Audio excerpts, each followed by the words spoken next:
नमस्कार दोस्तों, logical Hindu YouTube channel में आपका स्वागत है। दोस्तों, खास लोगों की जाती जिंदगी पर हमेशा लोगों की निगाहें रहती हैं। अगर राज परिवारों से लोग जुड़े हों, तो उनके उत्थान पतन की कहानियां भी बरस बस ध्यान खींच लेती हैं। आम तौर पर राजा रानी की कहानी भारत तक ही सीमित नहीं है, बल्कि दुनिया के अलग-अलग हिस्सों में राज परिवारों की कहानियां कौतूहल का केंद्र बनती रही हैं। कहा जाता है कि अंग्रेजी साम्राज्य में सूरज कभी अस्त नहीं होता था। दुनिया के ज्यादातर मुल्क अंग्रेजों के गुलाम थे। अंग्रेजों की मर्जी के बिना एक पत्ता तक नहीं हिलता था।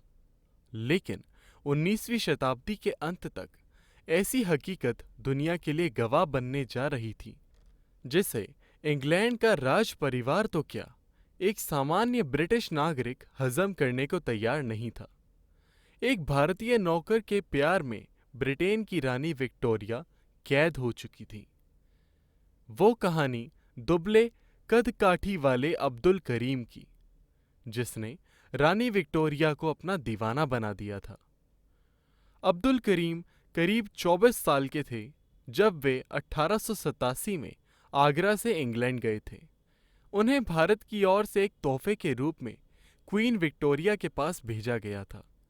एक साल के भीतर ही इस नौजवान को महारानी के दरबार में शिक्षक का दर्जा दे दिया गया था और उन्हें निर्देश दिया गया कि वो महारानी को हिंदी और उर्दू सिखाएं। कुछ डायरियों से संकेत मिलता है कि महारानी विक्टोरिया का अब्दुल करीम से अपने खास सेवक जॉन ब्राउन से भी ज्यादा करीबी रिश्ता था। डायरियों में लिखा है कि जब अब्दुल करीम महारानी के दरबार की नौकरी छोड़ने का मन बना बैठे थे, तब महारानी ने खुद उनसे न जाने कितनी विनती की थी। जब महारानी विक्टोरिया अब्दुल को पत्र लिखती थीं, तो उसके अंत में तुम्हारी प्रिय माँ और तुम्हारी सबसे करीबी दोस्त लिखती थीं।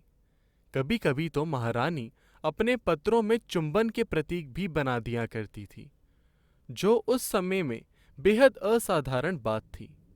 दोनों के बीच का रिश्ता काफी भावुक था, जिसका विभिन्न स्तर पर वर्णन किया जा सकता है।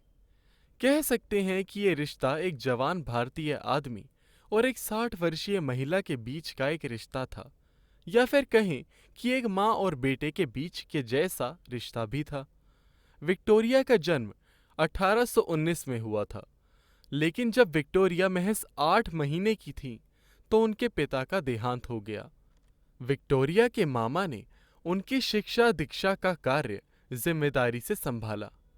वे स्वयं भी बड़े योग्य और अनुभवी व्यक्ति थे, लेकिन पारंपरिक विचारों को तरजीह देते थे।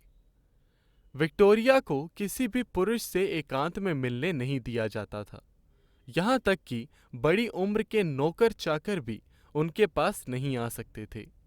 जितनी देर वे शिक्षकों से पढ़ती, उनकी माँ या धाय माँ उनके पास बैठी रहती थी। 18 वर्ष की उम्र में विक्टोरिया गद्दी पर बैठी। वे लिखती हैं कि मंत्रियों की रोज इतनी रिपोर्ट्स आती हैं तथा इतने अधिक कागजों पर हस्ताक्षर करने पड़ते हैं कि मुझे रोज बहुत ज्यादा श्रम करना पड़ता है, किंतु इसमें मुझे सुख मिलता है। राज्य के कामों के प्रति उनका यह भाव अंत तक बना रहा। इन कामों में वे अपना एक छत्र अधिकार मानती थी। उनमें वे मामा और माँ तक का हस्तक्षेप स्वीकार नहीं करती थी। विक्टोरिया ने पत्नी, माँ और रानी तीनों रूपों में अपना कर्तव्य अत्यंत ईमानदारी से निभाया। विवाह होने पर वे पति को भी राजकाज से दूर ही रखती थीं, परंतु धीरे-धीरे पति के प्रेम, विद्वता और चातुर्य आदि गुणों ने उन पर अपना अधिकार जमा लिया और वे पति पारायण बनकर उनके इच्छा अनुसार चलने लगी। लेकिन 43 वर्ष की अवस्था में ही वे विधवा हो गई। इस दुख को सहते हुए भी उन्होंने 39 वर्ष तक बड़ी ईमानदारी और न्याय के साथ शासन किया। जो भार उनके कंधों पर रखा गया था, अपनी शक्ति सामर्थ्य के अनुसार वे उसे अंत तक ढोती रहीं। किसी दूसरे की सहायता अपने कामों में स्वीकार नहीं की। मैं आशा करता हूँ आपको यह वीडियो पसंद आई होगी। कृपया हमारे चैनल को सब्सक्राइब करें। धन्यवाद।